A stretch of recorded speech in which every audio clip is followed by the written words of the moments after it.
আল্লাহ এই নারীকে বলেছিলেন গজব নাজিল হওয়াকালীন পেছনে ফিরে তাকাবে না, কিন্তু সে আদেশ মানেনি। আল্লাহর আদেশ অমান্য করে পেছনে তাকানো মাত্রই তার পুরো শরীর পাথর হয়ে যায়। প্রিয় দর্শক, পবিত্র কোরআন এই নারীর সম্পর্কে বিস্তারিত তথ্য বর্ণনা করেছে। এই নারীর নাম ছিল বাইলার। তিনি হযরত লূত আলাইহিস সালামের স্ত্রী ছিলেন। পবিত্র কোরআনে বর্ণিত পৃথিবীর সবচেয়ে ভয়ঙ্কর পাপী ৩ জন নারীর বর্ণনা আজকের ভিডিওতে আমি আলোচনা করব। প্রিয় ভাই ও বোনেরা, বিশেষ করে মা বোনদেরকে বিনীত অনুরোধ করছি, আপনারা ভিডিওটি শেষ পর্যন্ত দেখুন, কেননা এই ৩ জন নারী সম্পর্কে আপনাদের সকলেরই জানা উচিত। কি স্বভাবের কারণে, কোন পাপের কারণে তারা কোরআনে বর্ণিত পৃথিবীর নিকৃষ্ট ৩ জন নারীতে রূপান্তরিত হয়েছেন। আপনি যদি তাদের সম্পর্কে বিস্তারিত জানতে পারেন, তাহলে নিজে সেই ধরনের পাপ থেকে দূরে থাকতে পারবেন। আমাদের লিস্টে সর্বপ্রথমে লূত আলাইহিস সালামের স্ত্রী বাইলার নাম রয়েছে। উরদান এবং ইসরায়েলের জমিনে যেখানে আজ মৃত সাগর উপস্থিত আছে, যেখানে কিনা এখন কোনো জীবজন্তু বসবাস করে না, কিন্তু একটা সময় এই জায়গাতে সবুজ শ্যামলে ভরপুর হয়ে থাকত। ইতিহাস বলে পৃথিবীর বুকে যেন একখণ্ড জান্নাতের টুকরো ছিল। আল্লাহ দুনিয়াবি এত নিয়ামত দিয়েছিল এই এলাকায়। অন্য এলাকার মানুষেরা এখানে তাদের রিজিকের সন্ধানে চলে আসত। 2টি গোত্র সেখানে বসবাস করত।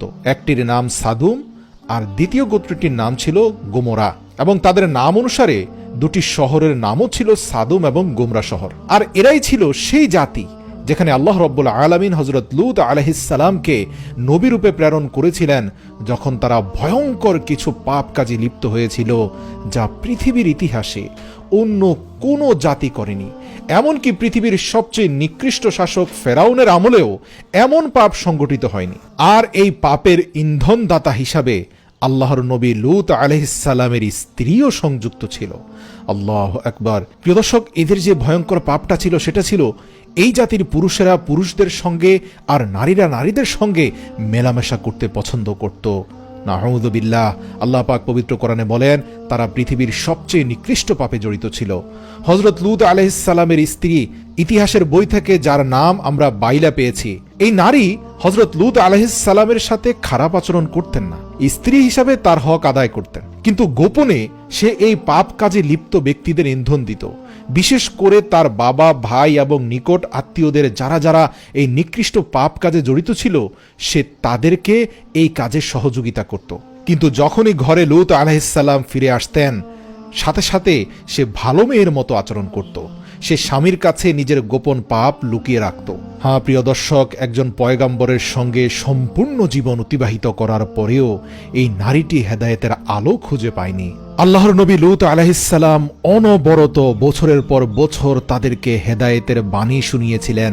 আল্লাহর তরফ থেকে নাজিল হওয়া সহিফার মাধ্যমে তাদেরকে ভয় ভীতি প্রদর্শন করে বলেছেন, তোমরা যদি এই নিকৃষ্ট পাপ কাজ থেকে দূরে সরে না আসো, তাহলে আসমানি গজবের শিকার হবে।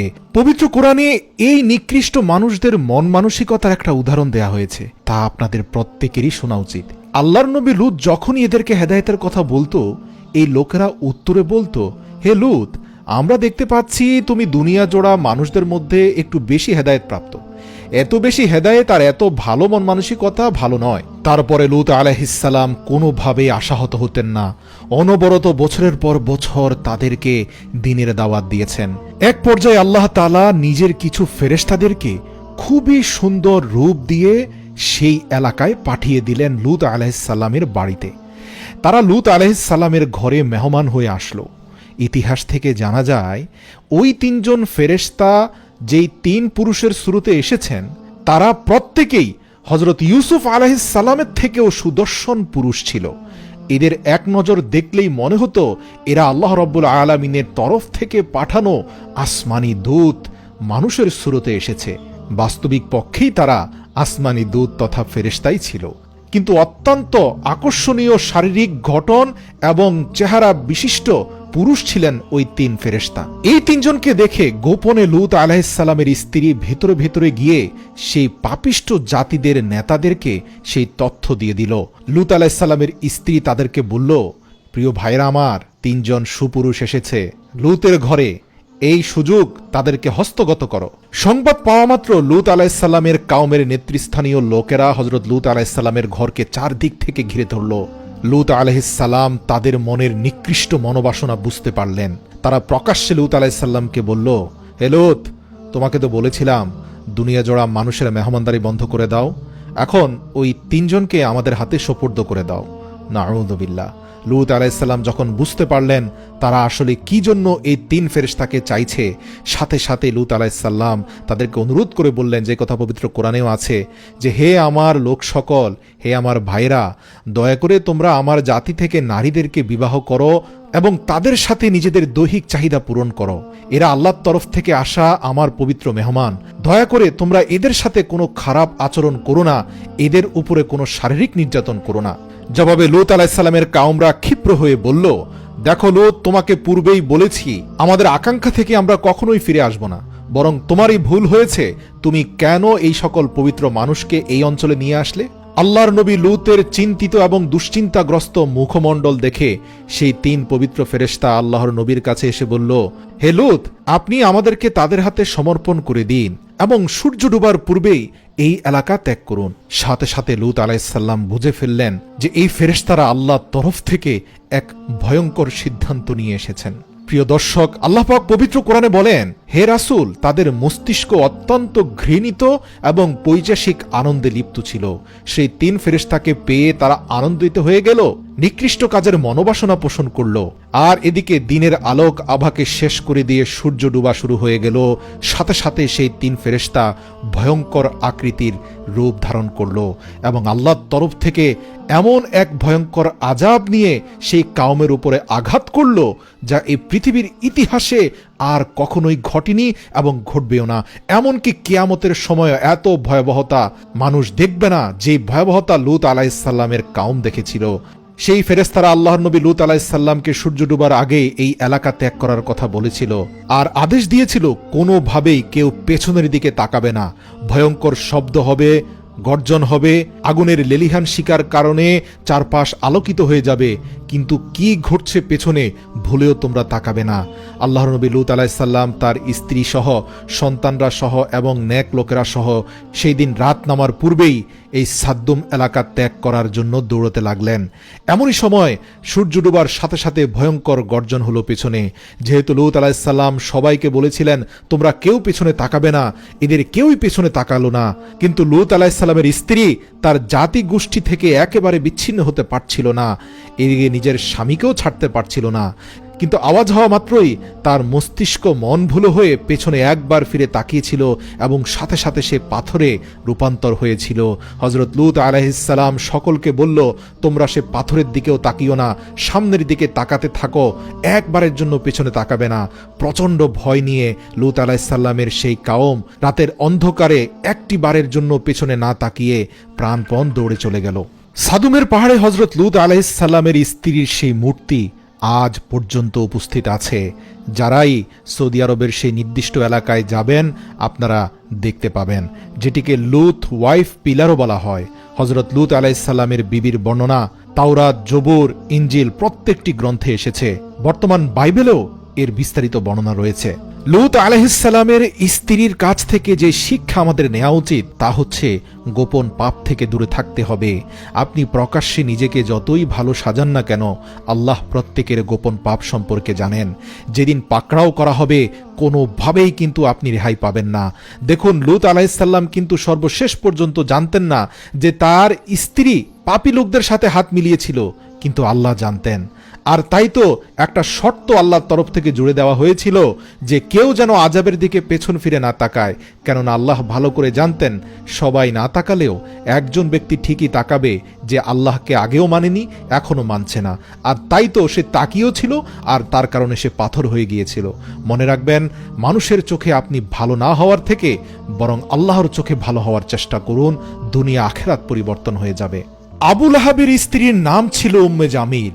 এই নারী এতটাই খারাপ ছিল যে সে কাঁটা ও শুকনো কাঠ এনে নবীজির পথে বিছিয়ে রাখত, যেন তিনি পিছল কাঠে হোঁচট খেয়ে পড়ে যান এবং তারপরে সাথে সাথে তার বিছিয়ে রাখা ফাঁদের মতো কাঁটাগুলো আল্লাহর রাসূল সাল্লাল্লাহু আলাইহি সাল্লামের পায়ে বিষ্ট হয়ে যায়। তবে প্রিয় দর্শক, আপনি জেনে অবাক হবেন, এই অপরাধের কারণেই কিন্তু আল্লাহ রাব্বুল আলামিন তাকে লাঞ্ছনা এবং গঞ্জনা দেননি, বরং তার থেকেও যে ভয়ঙ্কর অপরাধ পবিত্র কোরআনে বর্ণিত হয়েছে আবু লাহাবের স্ত্রী উম্মে জামিলের ব্যাপারে, সেটা প্রত্যেকটি নারীর জানা উচিত।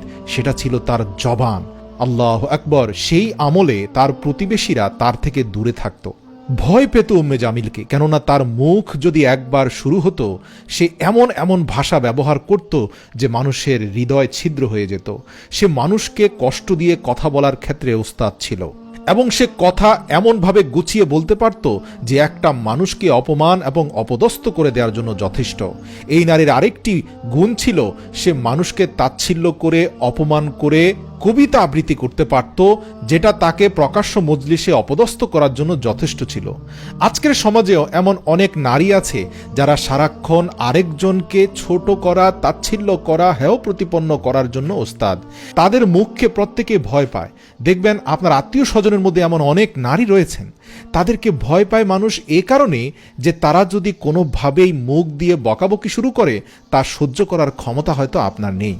প্রিয় দর্শক, যদি এই স্বভাব আপনাদের কারো মধ্যে থেকে থাকে, আজই ইস্তেগফার করে তা ত্যাগ করুন। আল্লাহু আকবার। এটি মোটেই কোনো ভালো স্বভাব নয় প্রিয় বোন। আপনার এই স্বভাবটি অতি দ্রুত ত্যাগ করুন, কেননা এই একটি স্বভাবের কারণে আল্লাহ এই নারীর নাম উল্লেখ করে পবিত্র কোরআনে ভয়ঙ্কর আযাবের ঘোষণা দিয়েছেন।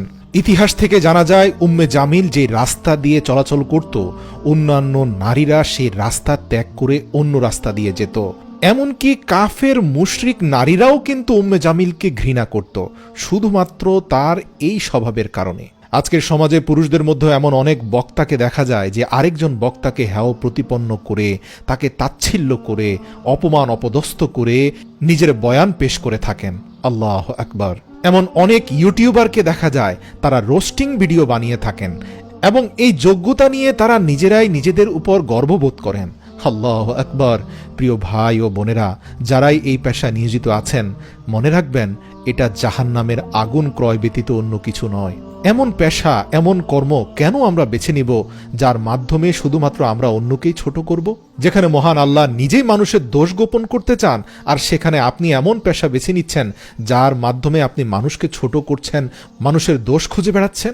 আর যারা মানুষের ভৎসনার স্বভাবকে ত্যাগ করতে পারছেন না, তাদের জন্য আবু লাহাবের স্ত্রীর কঠিন পরিণতি আপনাদেরকে বলে রাখছি। আবু লাহাবের স্ত্রী একদা রাসূল সাল্লাল্লাহু আলাইহি ওয়াসাল্লামকে নিয়ে অত্যন্ত নোংরা ভাষায় ভৎসনা করেছিল। তার এক চোখ অন্ধ থাকার কারণে উম্মে জামিলকে আরওয়া উম্মে কামি অর্থাৎ অন্ধ বলেও ডাকা হতো। কোরআনুল কারিমে আল্লাহ রাব্বুল আলামিন আবু লাহাব এবং তার বিবির উল্লেখ খুব কঠিন ভাষাতে করেছেন। কাবার চারপাশে অসংখ্য কাফের নারীরা একত্রিত হলে সেখানে প্রকাশ্য মজলিসে আবু লাহাবের স্ত্রী রাসূল সাল্লাল্লাহু আলাইহি সাল্লামকে ব্যঙ্গ করে একটি কবিতা বলে। যদিও সেই নারীকে সবাই ঘৃণা করত, কিন্তু আল্লাহর রাসূল সাল্লাল্লাহু আলাইহি সাল্লামের প্রতি বিদ্বেষ পোষণকারী নারী এবং পুরুষরা এই কবিতা শুনে আবু লাহাবের স্ত্রীকে অত্যন্ত বাহবা দেয়, এবং সেই কবিতার ভাষা ছিল অত্যন্ত নোংরা। আল্লাহ রাব্বুল আলামিন এটা সহ্য করতে পারেননি। সাথে সাথে আবু লাহাবের স্ত্রী এবং আবু লাহাবের প্রতি সূরা লাহাব নাজিল করেন। তাব্বাত ইয়াদা আবি লাহাবিন ওয়া তাব। এই সূরার প্রত্যেকটি আয়াত আবু লাহাব এবং তার স্ত্রীর অন্তরে এক একটি অগ্নিপেরকের মতো বিঁধে যায়। সূরা লাহাবে আবু লাহাবের স্ত্রীকে খড়ি বাহক বলা হয়। মূলত আরব্য ভাষায় মানুষের গীবত ও নিন্দাবাদে যে সকল ব্যক্তিরা মুখর থাকত, চগলখড়ি ও মিথ্যাচারের মাধ্যমে সংসারে বা সমাজে অশান্তির আগুন ধরিয়ে দেওয়া ব্যক্তিকে আরবি পরিভাষায় খড়ি বাহক বলা হতো। কোরআনে মহান আল্লাহ তাআলা এই কুকর্ম প্রকাশ করে দেওয়াতেই আবু লাহাবের স্ত্রী ভয়ঙ্কর রাগান্বিত হয়ে রাসূল সাল্লাল্লাহু আলাইহি সাল্লামকে খুঁজতে খুঁজতে কাবা শরীফের সামনে চলে আসে। আল্লাহ রাসূল সাল্লাল্লাহু আলাইহি সাল্লাম কাবা শরীফের ফটকে বসেছিলেন, সামনে আবু বকর সিদ্দিক রাদিয়াল্লাহু তাআলা আনহু দাঁড়ানো ছিলেন। উম্মে জামিল এসে আবু বকর সিদ্দিক রাদিয়াল্লাহু তাআলা আনহুর সামনে দাঁড়িয়ে বলল, কোথায় তোমার সেই বন্ধু? তাকে ডাকো। অতঃপর ডানে বামে তাকিয়ে কাউকে না দেখতে পেয়ে আবু বকরের সামনে যা তা ভাষায়, অশ্লীল ভাষায় বাক্যবান দিয়ে কবিতা আবৃত্তি করে চলে আসলো। এমন সময় হুজুর সাল্লাল্লাহু আলাইহি সাল্লামের বিরুদ্ধে সেই নোংরা ভাষাগুলো শুধুমাত্র আবু বকর রাদিয়াল্লাহু তাআলা আনহু শুনছিলেন, আর তিনি তার পুরোটাই হজম করে গেলেন। যদিও একটু দূরে আল্লাহ রাসূল সাল্লাল্লাহু আলাইহি সাল্লাম বসা ছিলেন। আবু বকর সিদ্দিক রাদিয়াল্লাহু তাআলা আনহু বললেন, ইয়া রাসূলুল্লাহ, সে কি আপনাকে দেখতে পেল না? তখন আল্লাহ রাসূল সাল্লাল্লাহু আলাইহি সাল্লাম বললেন, সে আমাকে দেখতে পায়নি, কেননা সে আশামাত্র আল্লাহর তরফ থেকে একজন ফেরেশতা এসে আমার সামনে অদৃশ্য দেয়াল তৈরি করেছিল, যার কারণে উম্মে জামিলের চোখ আমাকে দেখতে পায়নি। অতঃপর আবু বকর রাদিয়াল্লাহু তাআলা আলহামদুলিল্লাহ পড়ে বলল, তা নিশ্চয়ই ভালো হয়েছে। মায়ের অপমানের কথা শুনে তার কয়েকদিন পরে আবু লাহাবের পুত্র উতাইবা বিন আবু লাহাব এসে রাসূল সাল্লাল্লাহু আলাইহি সাল্লামের নিকটবর্তী হয়ে খুব নম্র ভাষায় বলল, ইয়া রাসূলুল্লাহ, সূরা নাজমের 1 এবং 2 নম্বর আয়াত আপনার মনে আছে? আল্লাহ রাসূল বললেন, অবশ্যই। নক্ষত্রের কসম, যখন অস্তমিত হয় তোমাদের সঙ্গী পথভ্রষ্ট হয়নি এবং বিপদগামীও হয়নি। আল্লাহ রাসূল আয়াত দুটি তেলাওয়াত করে বললেন, হে উতাইবা, তুমি নিশ্চয়ই এই আয়াত দুটি বিশ্বাস করো। এ কথা বলার পর হেঁচকা এক টান দিয়ে রাসূল সাল্লাল্লাহু আলাইহি সাল্লামের গায়ের জামা ছিঁড়ে তার মুখে থুতু নিক্ষেপ করে চলে গেল উতাইবা বিন আবু লাহাব এবং বলল, তোমার এই দুটি আয়াত আমি অস্বীকার করি। এতে আল্লাহ রাসূল অত্যন্ত কষ্ট পেলেন এবং তার অন্তর থেকে বদদোয়া গেল।